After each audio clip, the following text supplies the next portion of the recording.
Une compétition imprévisible et sans certitude, c'est ce que nous allons voir tout de suite dans ce nouveau numéro de l'Auto Super League Rewind.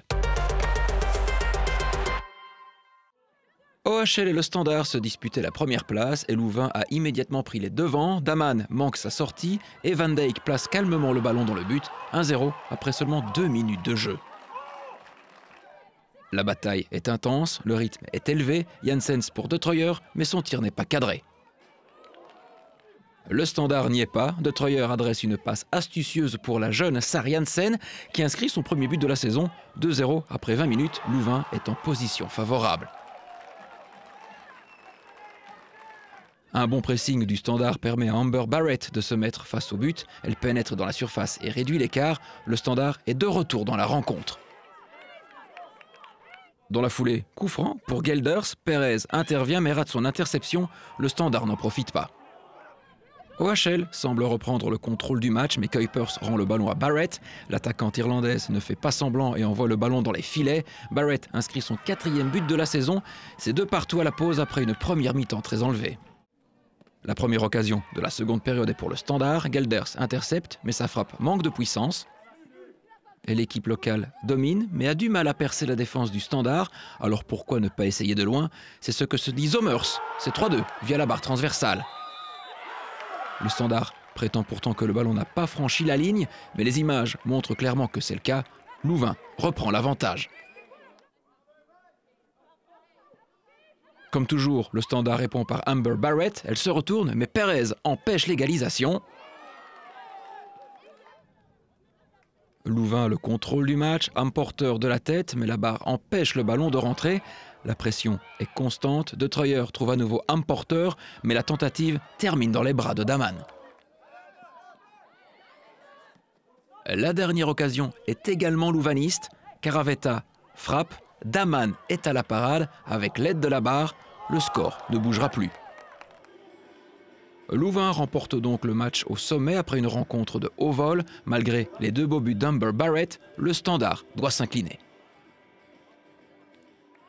I think coming from 2-0 down, I think we did well to get ourselves back into the game, but I think at times we probably lost our discipline a little bit and Leuven capitalised on us a few times, and I don't think a 3-2 was a fair result, but good teams take their chances and we didn't take ours today, so maybe it was at the end of the day a fair result. Louvain s'empare de la première place du classement. Ik denk heel goed gestart, ook ik denk 2 mooie goals, een beetje lucky misschien dat de bal voor een keer voeten valt, maar ja, daarna maken we denk ik 2 individuele fouten waardoor Standaard echt terug in de wedstrijd komt en dan wordt het echt een heel bitsige wedstrijd.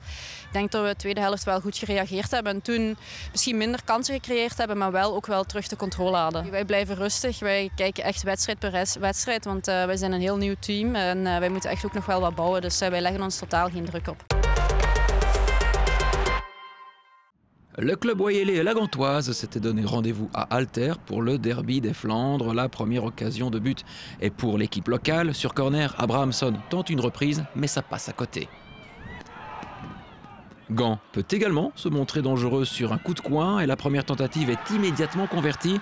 Amber Maximus ouvre le score à la 22e minute. Le club Wayelais tente de répliquer sur coup franc. Van Mechelen s'élance, mais la gardienne Maas capte la tentative de la tête.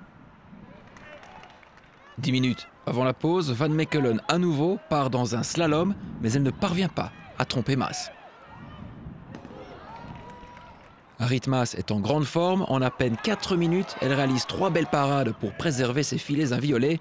Gand conserve sa légère avance à la mi-temps. Dans une seconde période équilibrée, le club se rapproche de l'égalisation à l'heure de jeu, mais la barre se dresse sur son chemin. Gand tente dans la foulée une belle contre-attaque. La balle rebondit sur la transversale. Nous sommes à la 65e minute et le score reste inchangé. Et il semble que ce soit le score final, mais Fleur Vandal, qui est entré en jeu, fait le break dans les dernières secondes. Gand remporte le derby de Flandre contre un club Wayelais malheureux pour le moment. Ik denk dat het vooral meespeelde met vorig jaar dat we hier eigenlijk op de laatste minuut goal tegenkregen en dat we verloren. Dus dat speelde wel in ons hoofd dat we zoiets hadden van dat moet ons een extra boost geven. Ook maken we dan nog die laatste minuut de goal van Fleur.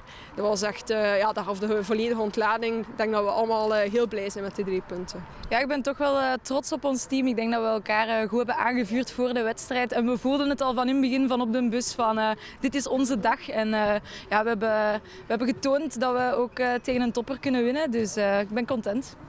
Ja, om eerlijk te zijn ben ik eigenlijk wel trots op dit team. Zeker, we hebben getoond dat we aan de bal toch ook kansen kunnen creëren. En helaas, de vorige wedstrijd was het soms iets moeilijker aan de bal, maar nu hebben we het echt goed gedaan. Heel wat kansen gekregen, ik denk 4 keer het doelhout getroffen en niet beloond. Ik denk dat ze toch wel getoond hebben dat we kunnen voetballen. En er zit zeker progressie in het spel, maar oké, het is de 3 punten voor Gent, spijtig. À Woluwe, Anderlecht était à la recherche de sa première victoire en 3 matchs et durant ce derby bruxellois, le champion en titre n'a commis aucune erreur. Charlier se charge du coup franc pour Woluwe, mais le tableau d'affichage ne bouge pas. Ce n'est qu'après 21 minutes qu'Anderlecht commence à se montrer menaçant. La tentative est immédiatement concrétisée par De Kenny qui reprend le centre de Denève. Mais il faut rester vigilant car le White Star réagit immédiatement. Sur corner, la tête de Charlier termine sa course au-dessus du but. Delose crée le danger depuis le flanc, tout comme Bouabadi, mais devant le but, ça reste surtout confus pour Anderlecht.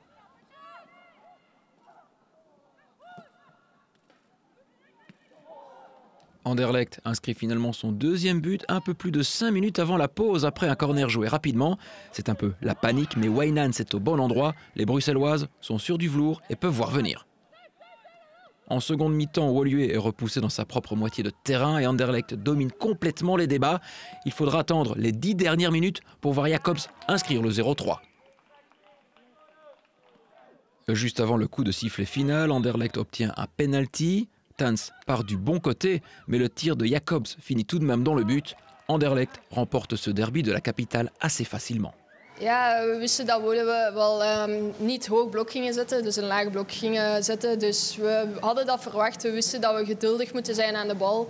En er kwamen ruimtes en die hebben we vandaag wel geduldig benut. En ja, 4-0, boeken toe en de 3 punten mee naar Anderlecht. Quand tu prends pas tes responsabilités, que des joueuses qui décrochent, tu vas pas les chercher et que tu recules pendant toute une première mi-temps, c'est clair que tu laisses des opportunités, des espaces pour Anderlecht.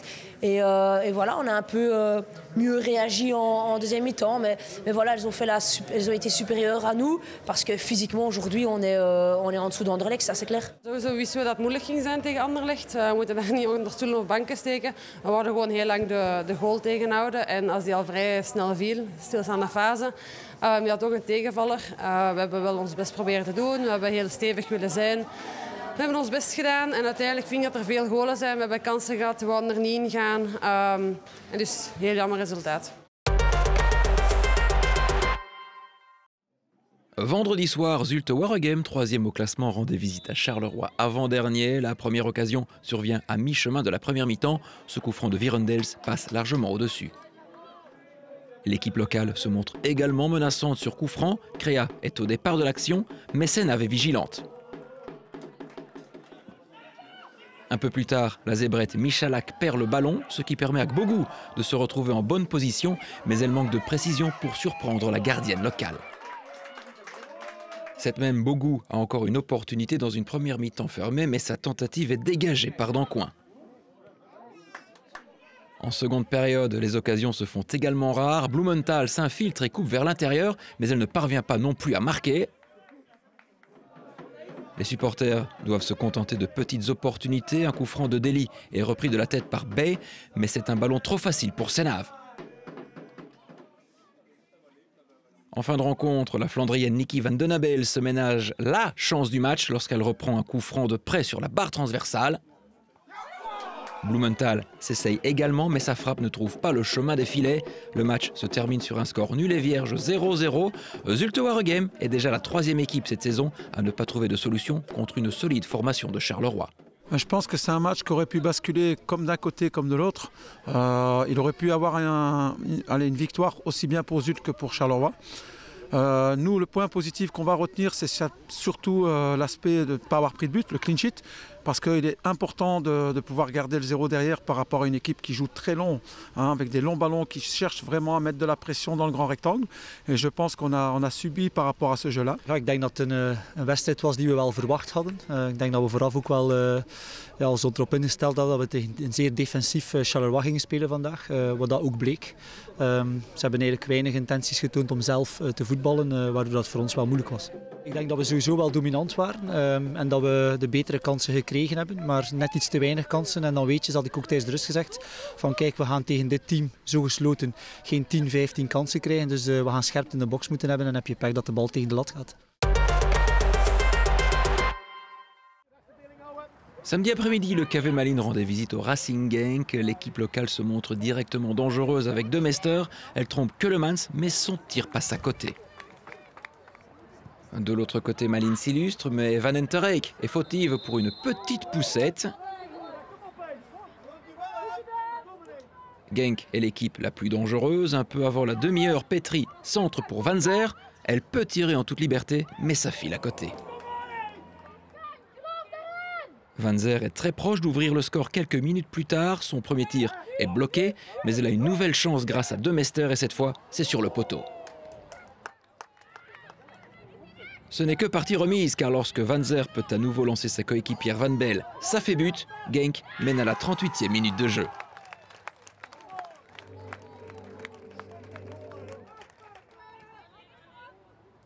Le KV Malines ne se laisse pas abattre pour autant. L'ancienne limbourgeoise Aster Janssens profite d'une mauvaise passe de Tison et égalise.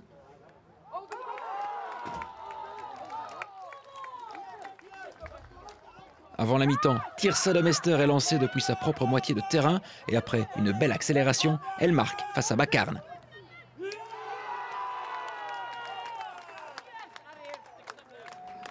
Et comme on dit dans ces cas-là... Sowieso, hoe meer goals hoe beter, maar gewoon collectief als team en hopelijk punten blijven pakken.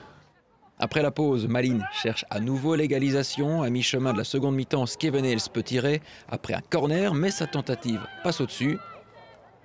Van Entereyck est également très proche après avoir été lancé par El Messaoudi, mais Klaas est bien placé. 10 minutes avant la fin du match, Charlotte Tison s'écroule.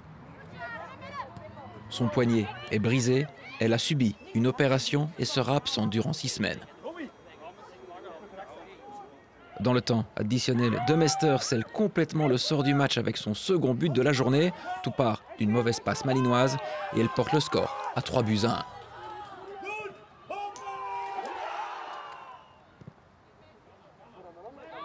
Le score s'alourdit encore lorsque Duisters s'impose et sert Van Kerkhoven. C'est 4-1 et Malines boit le calice jusqu'à la ligne. Om heel kort te zijn, ons eigen moeilijker maken. Ik denk dat als we de eerste helft 2 open kansen krijgen, die moet je binnentrappen. Sorry, als je die kansen mist, dan weet je dat het niet gemakkelijk wordt.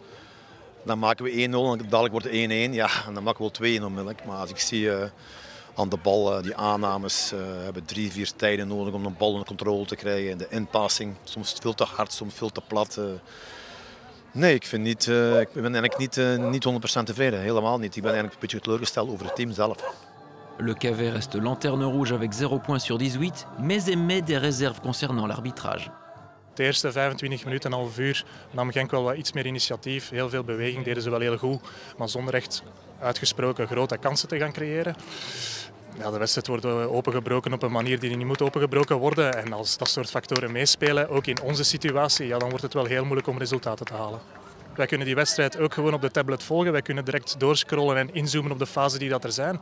Ja, als je dan van de 4 doelpunten ziet dat er 3 op de kap van de scheidsrechter zijn en duidelijk een buitenspel, dat als ze nu van zeggen, ja, het werd niet gecommuniceerd, ja, dan stel ik mij dan ook al vragen bij.